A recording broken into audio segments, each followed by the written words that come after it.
தமிழ்நாட்டுடைய first medical field நம்ம central doctor தான். காவியா அப்படின்ற பொண்ணு திருநெல்வேலி மெடிக்கல் காலேஜில் மெடிக்கல் முடிச்சு ஃபர்ஸ்ட் டாக்டராக வெளியில் வந்துட்டாங்க. அதுக்கப்புறம் பார்த்தீங்கன்னா லாஸ்ட் இயர் ரூபி அப்படின்ற பொண்ணு கிருஷ்ணகிரி டிஸ்ட்ரிக்ட்ல கவர்மெண்ட் ஸ்கூலுக்கு வந்தாங்க.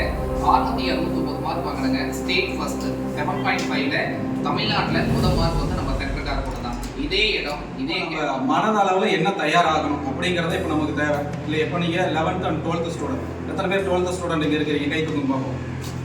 பரவாயில்ல, ஓகே, கைகளை போடுங்க. அப்போ இதில் எத்தனை பேர் நம்ம அடுத்த ஃபியூச்சரை எந்த சைடு கொண்டுட்டு போக போகிறோம் அப்படிங்கிறது எத்தனை பேர் தீர்மானம் பண்ணியிருக்கிறீங்க அப்படிங்கிறது தெரியல.